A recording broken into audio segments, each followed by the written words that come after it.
وعلى آله وأصحابه وسلم.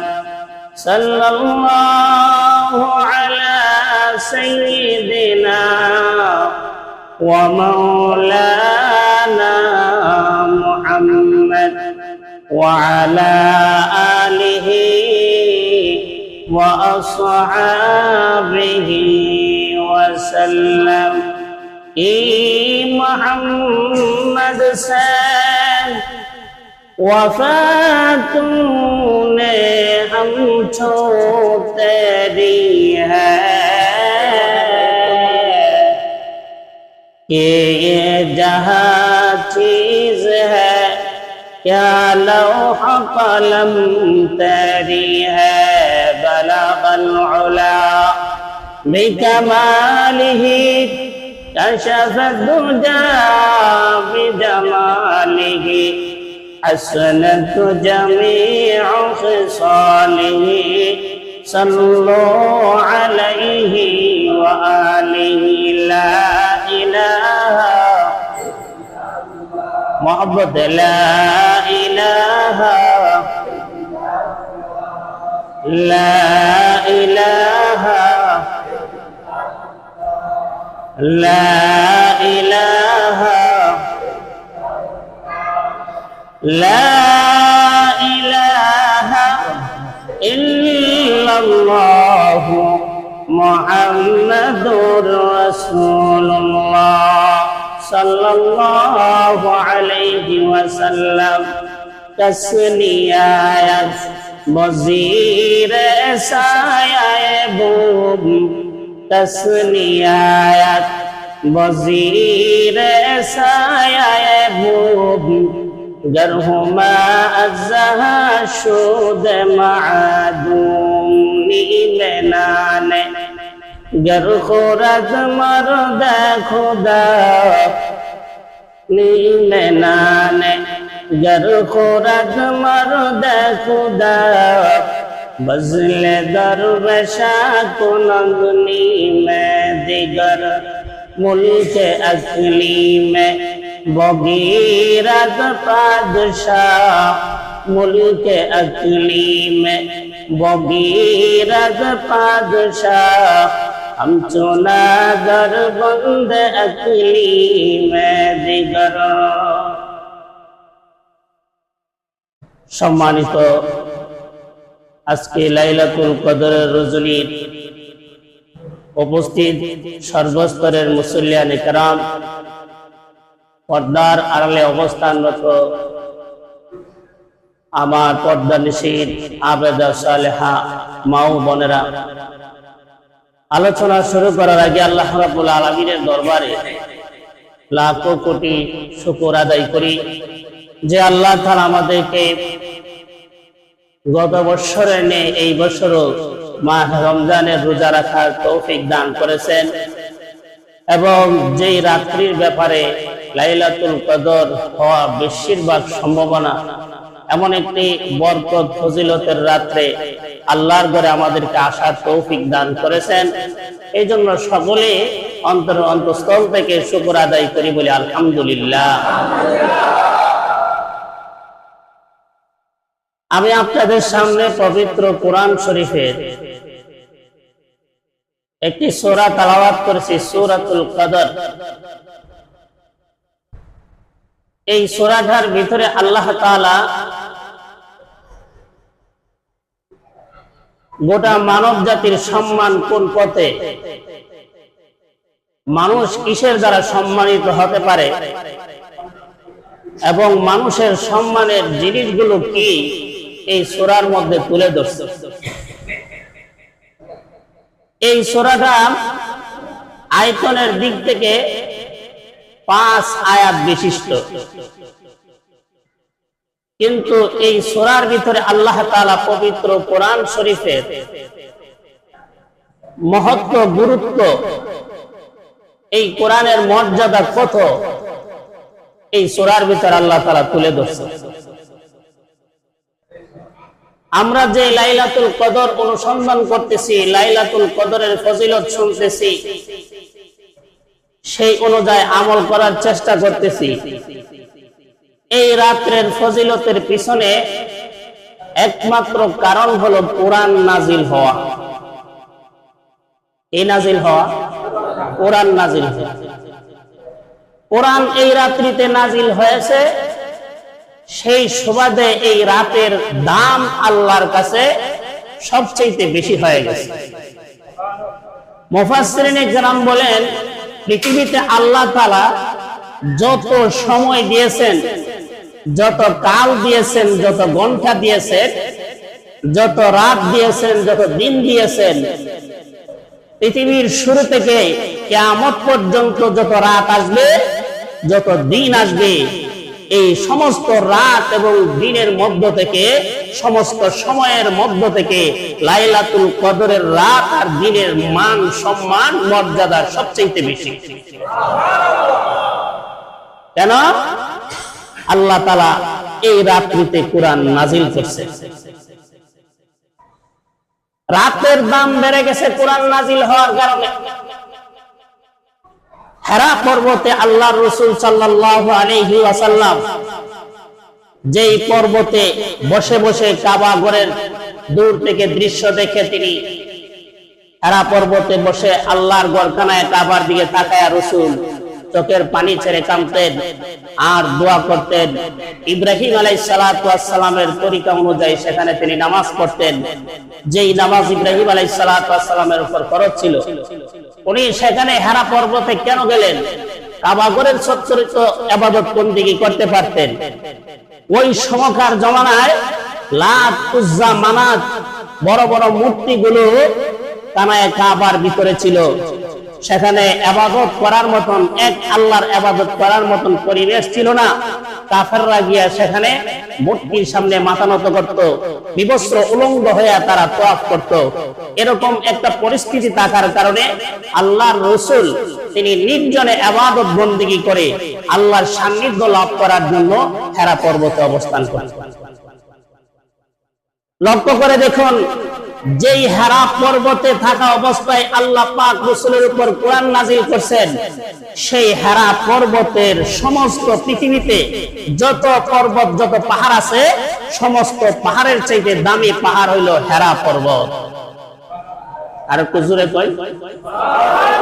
তাহলে কোরআন নাজিল হওয়ার কারণে পাহাড়ের দাম বাড়ছে না কমছে? মুসা আলাইহিস সালাতু ওয়াস সালাম, আপনারা তুর পাহাড়ের কথা শুনছেন। মুসা আলাইহিস সালাতু ওয়াস সালাম তুর পাহাড়ে যায় আল্লাহর সঙ্গে কথা বলতেন। এই তুর পাহাড়ের দাম আছে না নাই? কম না বেশি? আল্লাহ পাক তুর পাহাড়ের কসম খায়া বলছেন, ওয়াত-তিনি ওয়াজ-যাইতুন ওয়া তুরি সিনিন।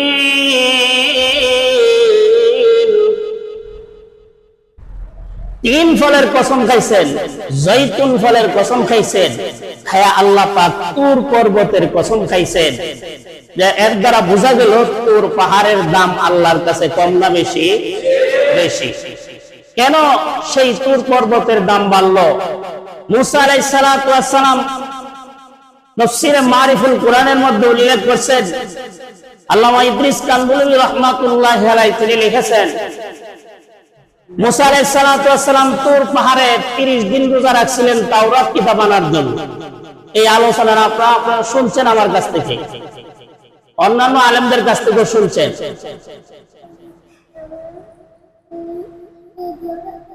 আচ্ছা, তুর পাহাড়ে তিনি 30 দিন রোজা রাখার পরে ডাল ভেঙে মিসওয়াক করে ফেলছিলেন মুখের দুর্গন্ধ দূর করার জন্য। আল্লাহ তাআলা বলছেন আরো 10 দিন রোজা রাখতে হবে। সেই 10 দিন রোজার সাথে আল্লাহ পাক শর্ত করছিলেন যে তুমি ইতিকাফ করতে হবে। সুবহানাল্লাহ কইতেন না? 10 দিন রোজাও রাখতে হবে, সাথে কি করতে হবে? এই তুর পাহাড়ে অবস্থান করতে হবে। আমি আল্লাহর দ্বারে মগ্ন থাকতে হবে, তাহলে তোমার এই কিতাব দেওয়া হবে। ওই তুর পাহাড়ে থাকা অবস্থায় ইতিকাফ সহ যখন তিনি রোজা রাখলেন, আল্লাহ পাক 40 দিন পুরা হওয়ার পরে হযরত মুসা আলাইহিস সালাতু ওয়াস সালামের কাছে তাওরাত কিতাব একসাথে লেখা। আমরা নবীর কাছে যে কোরআন নাযিল হয়েছে এক আয়াত দুই আয়াত, এক সূরা দুই সূরা, এইভাবে অবস্থার প্রেক্ষিতে নাযিল হয়েছে অল্প অল্প করে। কিন্তু তাওরাত কিতাব আল্লাহ তাআলা একসাথে লিখে একসাথে পুরা তাওরাত কিতাব মুসা আলাইহিস সালাতু ওয়াস সালামের কাছে ফেরেশতার মাধ্যমে পৌঁছায় দিয়েছে।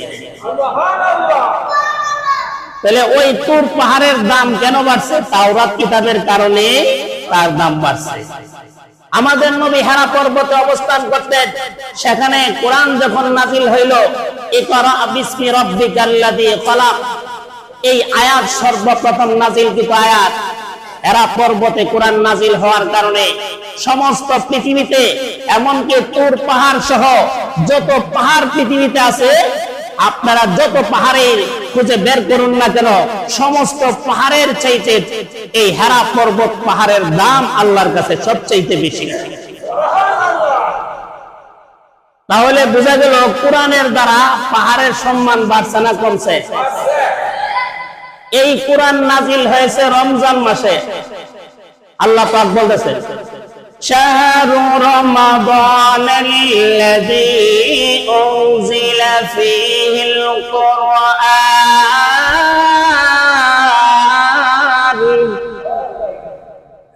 শাহরু রমাদান, যে রমজান মাস, উনজিলা ফীহিল কুরআন, এই মাসে কোরআন নাযিল হয়েছে।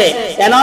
হুদাল লিন্নাস ওয়া বাইয়িনাতিন মিনাল হুদা ওয়াল ফুরকান, মানুষের হেদায়েতের জন্য এবং হক বাতিলের মধ্যে পার্থক্য করার জন্য, জালেমকে আর নেই পথেকে, কাফেরকে মুসলমানকে এই পার্থক্য করার জন্য কোরআন নাযিল হয়েছে। ভাইয়ের আমার, এই কোরআন যখন যেই মাসে নাযিল হয়েছে, সেই মাসটাকে আল্লাহ তাআলা সম্মানিত করে দিয়েছে। সেই মাস হলো রমজান মাস। তাহলে রাত সম্মানিত হয়েছে কার কারণে? কোরআনের কারণে। বলেন কার কারণে? এরপরে পাহাড় দামি হয়েছে কার কারণে? এই মাস দামি হয়েছে কার কারণে? কোরআনের কারণে। এবার আসুন, কোরআন জিনার উপর নাযিল হয়েছেন। অতীতে বহু নবী প্রেরিত হয়েছেন, বহু নবী দুনিয়াতে আগমন করেছেন। সব নবীর সম্মান যদি এক পাল্লায় রাখা হয়, আমাদের হাবিব প্রিয় নবী মুহাম্মদুর রাসূলুল্লাহ সাল্লাল্লাহু আলাইহি ওয়াসাল্লামের সম্মান আর মর্যাদা যদি আরেক পাল্লায় রাখা হয়, আমাদের নবীর সম্মান মর্যাদার পাল্লা ভারী হয়ে যাবে। এই জন্য বলা হয়েছে সাইয়্যিদুল মুরসালিন, যিনি সমস্ত প্রেরিত রাসূলদের সর্দার। কেন? এই পবিত্র 30 পারা কোরআন আপনি আমার নবীর উপর নাযিল হয়েছে, এই জন্য নবীর দামও বেড়ে গেছে। ভাইয়ের আমার, অতীতে যত পয়গম্বর পৃথিবী থেকে বিদায় হয়েছেন, আল্লাহ তাআলা আসমানি কিতাব 104 খানা আসমানি কিতাব দিয়েছিলেন। ইব্রাহিম আলাইহিস সালাতু ওয়াস সালামকে একা 14 খানা সহিফা দিয়েছেন, 14টা কিতাব দিয়েছেন।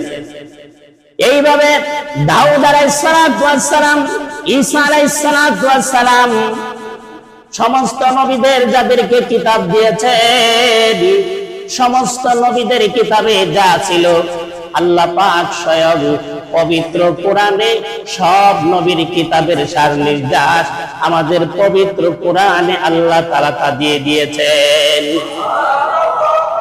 সব নবীর শরীয়তের মধ্যে যা ছিল, সব কিতাবে যা ছিল, আল্লাহ পাক আমাদের নবীর কোরআনে, যেই নবীর উপর যেই কোরআন নাযিল করেছেন, সব কিতাবের ইতিহাস পবিত্র কোরআনে আল্লাহ তাআলা ঢুকায় দিয়েছে।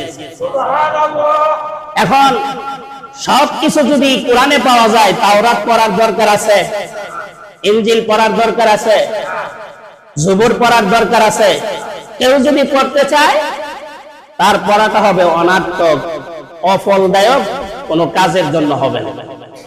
কারণ যে গাইড পেয়ে যায়, সাজেশন পেয়ে যায়, সবগুলোর উত্তর এক জায়গায় জমা করা আছে, এমন একটা গাইড পাওয়ার পরে কেউ চাবে না যে ওই বইয়ের ভিতর থেকে খুঁজা পৃষ্ঠা বের করে লাইন বের করে করে উত্তর বের করে পড়াশোনা করার মতন তার মেজাজ থাকবে না, কারণ তাকে সংক্ষিপ্তে সবকিছু জানায় দেওয়া হয়েছে।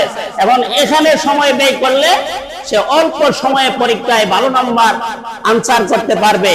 আর যদি বই পুস্তক ঘেটে সব ইতিহাস বের করতে হয় তার অনেক সময় নষ্ট হয়ে যাবে, তখন নাম্বার আনসার করতে গেলে তার জন্য কষ্টদায়ক হয়ে যাবে। ঠিক তদ্রূপভাবে যত আসমানি কিতাব আল্লাহ তাআলা নাযিল করেছিলেন সবগুলোর ইতিহাস ওইগুলো থেকে যদি আমি তালাশ করি, ওইগুলো থেকে যদি আমি আমলের বিষয় তালাশ করি, তাহলে আমাদের সময় অনেক নষ্ট হয়ে যাবে। এই জন্য আল্লাহ তাআলা সংক্ষিপ্তে সব নবীর ইতিহাস, সব জালেমদের ইতিহাস পবিত্র কোরআনে একসাথে বান্ডিং করে আল্লাহ তাআলা লৌহে মাহফুজ থেকে দুনিয়ার প্রথম আসমানে বাইতুল ইজ্জতে জিবরাইলের মাধ্যমে একসাথে আমাদের পৃথিবীর প্রথম আসমান যে আসমানটা আছে সেখানে বাইতুল ইজ্জত নামক একটা ঘর আছে।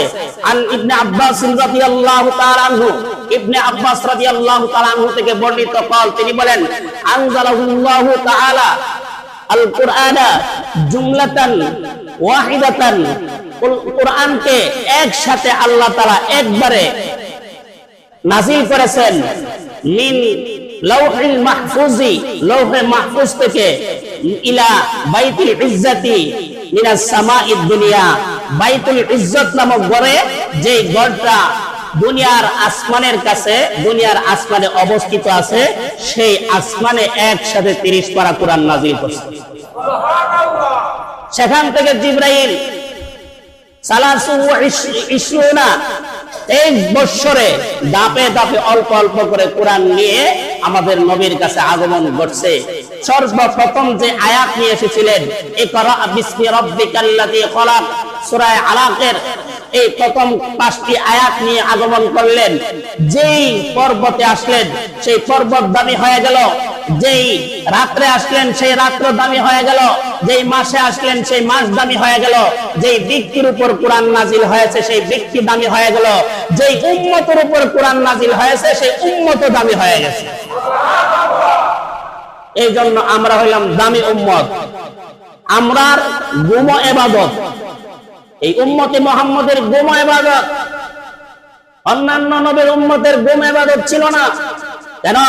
এই কোরআনের মর্যাদার কারণে, কোরআনের কারণে আমাদের সম্মান মর্যাদা এত বৃদ্ধি পেয়েছে এই মাসে। এই জন্য আমরা কোরআনের জন্য পাগল হয়ে যাই। খতমে তারাবি করি কোরআন দিয়া, কোরআনের খতম করি, কোরআনের দ্বারা বিভিন্ন দোয়া দরুদ করি, কোরআনের শব্দ দিয়ে আমরা জিকির করি, কোরআনের শব্দ দিয়ে আমরা তাসবিহ করি, কোরআনের শব্দ দিয়ে আমরা দোয়া করি। এই কোরআন নিয়ে মুসলমান মাহে রমজানে পাগল পারা হয়ে যায়। কেন? মুসলমানের দাম আর ইজ্জত আর সম্মান কেবলমাত্র কোরআনের জন্যই হয়েছে। এই দামি রাত্রিতে আমরা একত্রিত হয়েছি।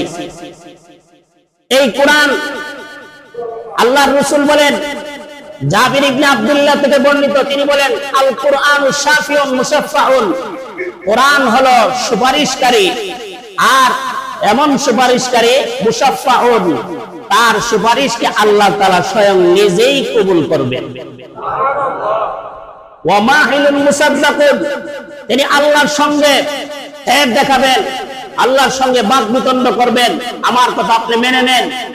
আসরের দিন ওই কোরআন যখন আল্লাহকে বলবেন, আল্লাহ আপনি, অনেক মানুষ থাকবে অপরাধী জাহান্নামী, ওই সময় এই লোকটা দুনিয়াতে কোরআন তেলাওয়াত করত, মাহে রমজানে কোরআন অনুযায়ী আমল করত, কোরআনের খতম আদায় করত, ওই সময় কোরআন দাঁড়ায় বলবে, আয় আল্লাহ মাহিলুন মুসাদ্দাকুন, এই বান্দাকে আপনি জাহান্নামে দিয়ে দিচ্ছেন, সে তো আমাকে তেলাওয়াত করেছে, আমার ভিতরে যে বিধান ছিল সে অনুযায়ী আমল করেছে, আপনি তাকে জাহান্নামে দিতে পারবেন না।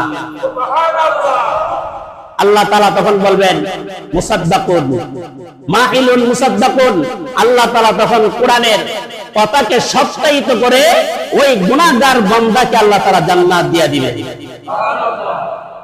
ওমান জাআলাহু আমামাহু, যেই ব্যক্তি কোরআনকে নিজের 63 বছর 62 বছর 60 বছর 70 বছর জিন্দেগির আমল হিসাবে আমল করার জন্য কোরআনকে সামনে রেখে কোরআনের বিধান অনুযায়ী যে ব্যক্তি আমল করবে, ফাতাকুহু ইলাল জান্নাহ, কোরআন হাসর দিন তাকে টেনে টেনে জান্নাতে নিয়ে যাবে। ওমান জাআলাহু খালফা যহরিহি, যেই ব্যক্তি কোরআনকে তেলাওয়াত করলো না, কোরআনের বিধান মানলো না, কোরআনের তাসবিহ পড়লো না, কোরআন দিয়া নিজের জীবন পরিচালনা করলো না, সাকাহু ইলান নার, হাসরের দিন এই কোরআন তাকে টেনে টেনে জাহান্নামে নিয়ে নিক্ষেপ করবে। এই জন্য মুসলমানরা কোরআন পাইয়া মাহে রমজানে কোরআনের জন্য পাগল হয়ে যায়, খতমে তারাবি পড়ার জন্য পাগল হয়ে যায়, কোরআনের খতম পড়ার জন্য পাগল হয়ে যায়। এর কারণ হলো কোরআন এর দ্বারা কোরআনের ছোঁয়া যার শরীরে লাগছে, যার গায়ে কোরআনের ছোঁয়া লাগছে, তার দাম আল্লাহর কাছে বেশি হয়ে যায়। ভাইরা আমার, একটু লক্ষ্য করে দেখুন, যখন নাকি কোরআনকে পড়ার জন্য আপনি একটি টেবিলের মধ্যে রাখবেন বা একটা রিহালের মধ্যে রাখবেন, তখন ওই টেবিল কিংবা রিহালের মধ্যে যদি আপনার ট্যাং বা পা লেগে যায়, সঙ্গে সঙ্গে ওই রিহালের মধ্যে চুম্বন করতে হয়। কেন করতে হয়? কোরআন দামি জিনিস, কোরআন সম্মানিত পুস্তক, এই কোরআনের সঙ্গে বেয়াদবি করা যাবে না। কোরআনকে সম্মান যে করবে তার দাম বেড়ে যাবে। এই জন্য সামান্য একটি কাঠের টুকরার মধ্যে রিহাল হিসাবে বানাইয়া কোরআন ব্যবহার করার কারণে ওই রিহালটার দাম আল্লাহর কাছে বেড়ে যায়, মানুষের কাছে বেড়ে যায়। মানুষ যখন পা লাগে সেটাকে চুম্বন করে। ঠিক তদ্রুপভাবে কোরআনের গিলাফ, যেই কাপড়টা দিয়ে আপনি গিলাফ বানাইলেন, ওই কোরআনের গিলাফটাকে ধরতে গেলেও আপনাকে উজু করে ধরতে হয়। কোরআনের বান্ডিং করতে গিয়ে যে মলট বা কাগজ ব্যবহার করা হয়েছে, যে প্লাস্টিকটা উপরের মলটটা ব্যবহার করা হয়েছে, আপনি যদি সেটাকে স্পর্শ করতে হয়, তখনও উজু করে পবিত্র হইয়া স্পর্শ করতে হয়। সামান্য একটা কাগজের দাম এত কেন মূল্যবান হয়ে গেল? আল্লাহ রাব্বুল আলামিন বলেন, লা ইয়ামাসসুহু ইল্লাল মুতাহহারুন, কোরআনকে পবিত্র অবস্থা ছাড়া স্পর্শ করা যায় না, পবিত্র হালত ছাড়া কোরআনকে ধরা যায় না, ছোঁয়া যায় না। আল্লাহ তাআলা নিজেই কোরআনের সম্মান মর্যাদা বাড়ায় দিয়েছেন। আল্লাহ নবী বিশ্বনবী রাহমাতুল লিল আলামিন, তিনি তার একজন সাহাবীকে লক্ষ্য করে বললেন, হযরত উবাই ইবনে কাব রাদিয়াল্লাহু তাআলা আনহু, যিনি তাওরাত কিতাবের হাফেজ ছিলেন, তাওরাতের বড় আলেম ছিলেন, বড় পণ্ডিত ছিলেন, তিনার কণ্ঠস্বর খুব ভালো ছিল, মধুর সুললিত কণ্ঠ ছিল। নবীজি উবাই ইবনে কাবকে বললেন, রে উবাই ইবনে কাব, তুমি আল্লাহর কোরআন তেলাওয়াত করো। তখন উবাই ইবনে কাব বলেন, ইয়া রাসূলুল্লাহ, ইয়া হাবিবাল্লাহ, নাযালাল কুরআনা নাযালাল্লাহুল কুরআনা আলাইকা, মহান আল্লাহ আপনার উপর কোরআন নাযিল করেছেন, আপনি তেলাওয়াত করবেন। আপনি বলতেছেন আমি তেলাওয়াত করার জন্য, এটা শোভা পায় না। আল্লাহর নবী বললেন, আরে উবাই ইবনে কাব, তোমার কণ্ঠ সুন্দর, তোমার তেলাওয়াত সুন্দর, মহান আল্লাহ আমাকে আদেশ করেছেন তোমার কাছ থেকে পবিত্র কোরআনের তেলাওয়াত শোনার জন্য। উবাই ইবনে কাব রাদিয়াল্লাহু তাআলা বলেন, ইয়া রাসূলুল্লাহ, ইয়া হাবিবাল্লাহ, আল্লাহর নবী, সাম্মানি আল্লাহু সাম্মানি, আল্লাহকে আমার নাম ধরে উল্লেখ করে বলেছেন। নবীজি বললেন, সাম্মাকা, মহান আল্লাহ তোমার নাম উল্লেখ করে বলছেন, নবী গো, আপনি উবাই ইবনে কাবের কাছ থেকে আমার পবিত্র কোরআনের তেলাওয়াত আপনি শুনতে থাকুন। আর হুজুরে কই, একজন সাহাবীর কাছ থেকে, একজন সাহাবীর কাছ থেকে নবীকে বলা হয়েছে আপনি তার কাছ থেকে কোরআনের তেলাওয়াত শুনুন। এর দ্বারা ওই সাহাবীর মান, সম্মান, মর্যাদা আল্লাহর কাছে বাড়ছে না কমছে? কেন বাড়ছে? সুললিত কণ্ঠে, মধুর আওয়াজে, মিষ্টি আওয়াজে তিনি কোরআন তেলাওয়াত করতেন। এই হাদিস থেকে প্রমাণিত হয়, মুহাদ্দিসিনে কেরাম বলেন, যার কণ্ঠ ভালো তাকে ইমামতির অগ্রাধিকার দাও। যার কণ্ঠ ভালো তারে ইমামতির অগ্রাধিকার দাও, পড়া শুদ্ধ কণ্ঠ ভালো, তাকে সামনে বাড়ায় দাও। কেন? আর পড়ার আকর্ষণে, কণ্ঠ আকর্ষণে মানুষ মনোমুগ্ধ হইয়া কোরআনের তেলাওয়াত পৃষ্ঠার কি পৃষ্ঠা শুনতে থাকবে, তখন মজা অনুভব করতে থাকবে। আর বান্দার অন্তরে যখন মজা অনুভব হবে, তার ভিতর থেকে সমস্ত কুফরি বের হয়ে ঈমানের আলোতে আলোকিত হয়ে যাবে। ভাইরা আমার, আল্লাহর নবী উবাই ইবনে কাআবকে বললেন, উবাই ইবনে কাআব, আল্লাহ তাআলা আরশ থেকে তোমার নাম ঘোষণা করেছেন যে উবাই ইবনে কাবের কাছ থেকে তেলাওয়াত শুনুন, এই জন্য তোমাকে বলেছি।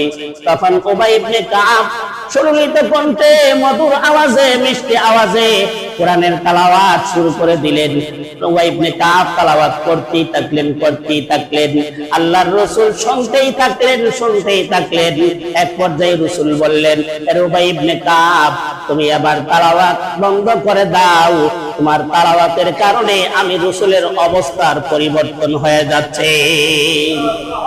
রাসূলের মধ্যে এমন আকর্ষণ সৃষ্টি হচ্ছে যে কোরআনের নূরের অ্যাকশনে উপস্থিত সাহাবায়ে কেরাম মনোমুগ্ধকর হয়ে গেছে।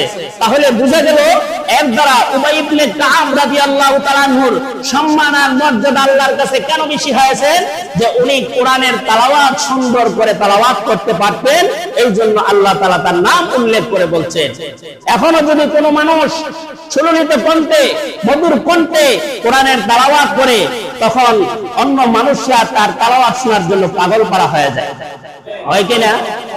কারি আব্দুল বাসেত মিশরের, তিনি সোভিয়েত ইউনিয়নে, অর্থাৎ যে সময় রাশিয়ার শক্তি ছিল সারা বিশ্বে, রাশিয়া যখন সারা বিশ্ব নেতৃত্ব দিত আমেরিকার মতন, সেই সোভিয়েত ইউনিয়নের শক্তি যে সময় সারা বিশ্বে প্রভাবিত ছিল, তখন সকল ধর্মের লোক নিয়ে একটা অনুষ্ঠান করা হয়েছিল। সেই অনুষ্ঠানের মধ্যে মুসলমানের পক্ষ থেকে কারি আব্দুল বাসেতকে দাওয়াত করা হয়েছিল।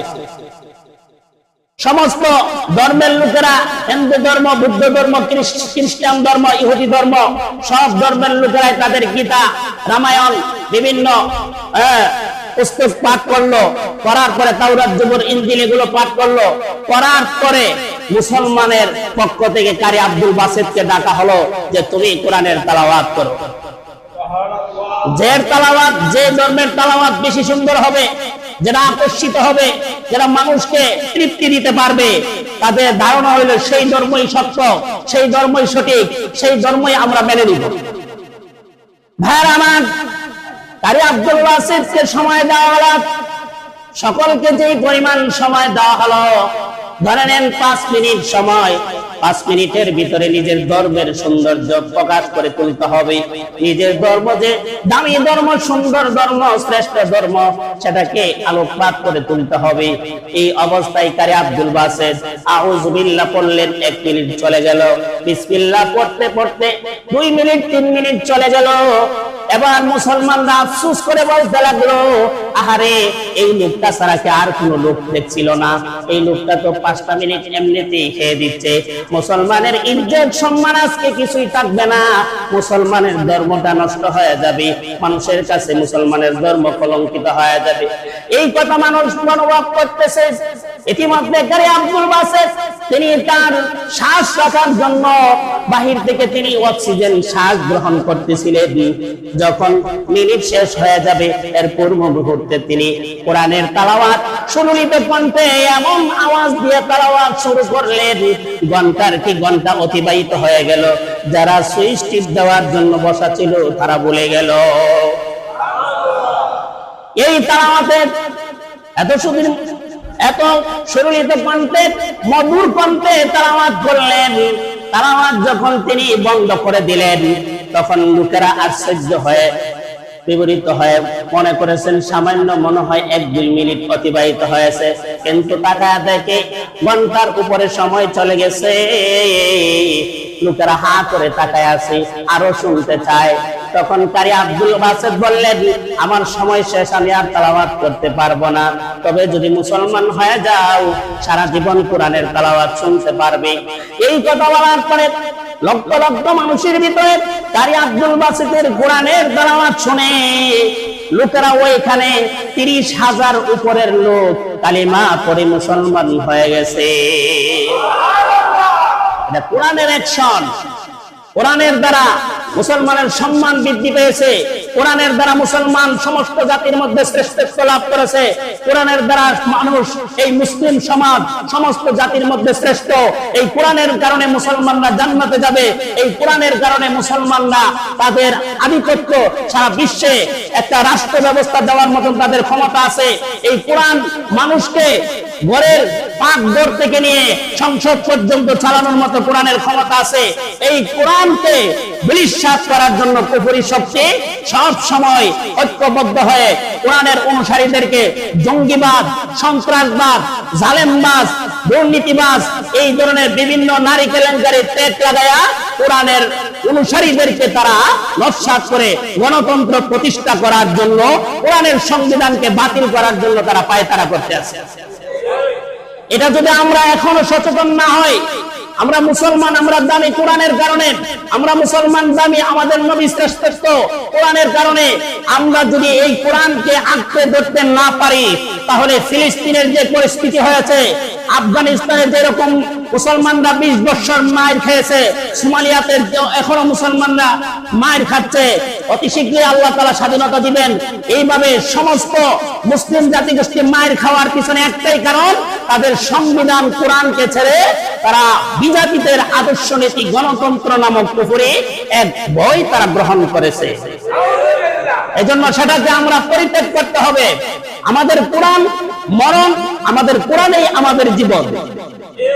ভাইয়ের আমার, হাসরের দিন মানুষের অপরাধী হয়ে জাহান্নামে চলে যাবে, কিন্তু একটা মানুষ সে অবসর সময় পাইলে চোখে দেখতো না, কোরআনকে সামনে নিয়ে বলতো হাযা কালামুল্লাহ, এটা আমার রবের কালাম, এটা আমার রবের কিতাব।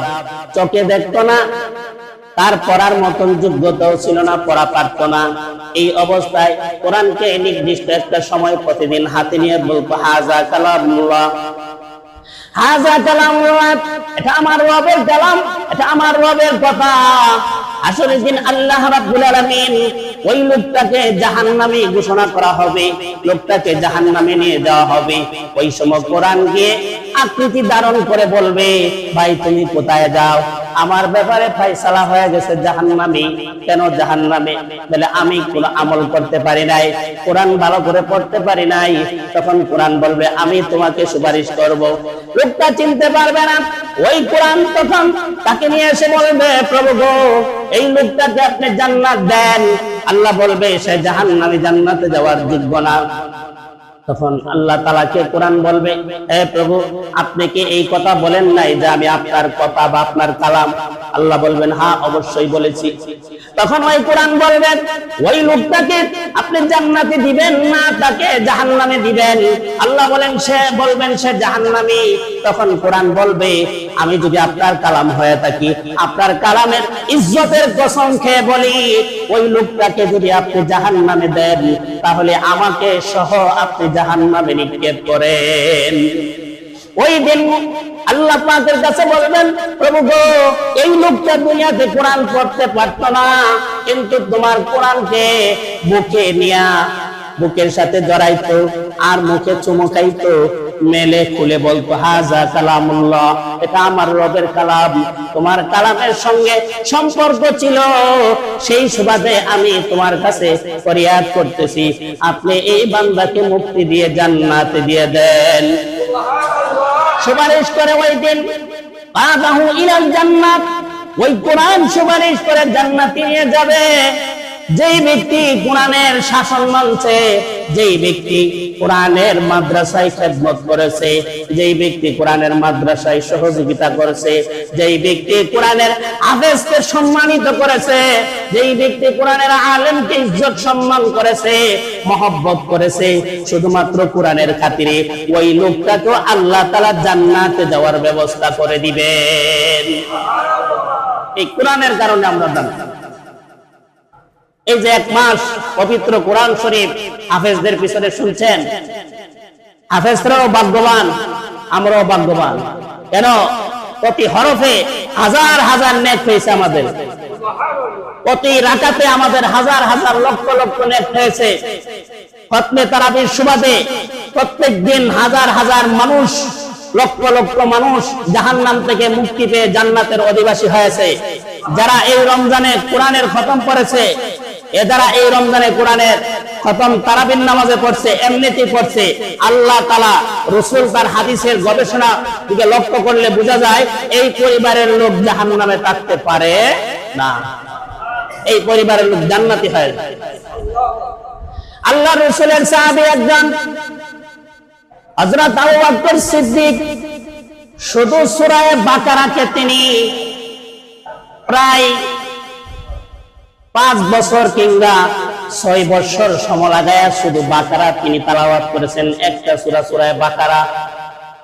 সাহাবীরা জিজ্ঞাসা করলেন, একটা সূরা পড়তে কি এত সময় লাগে?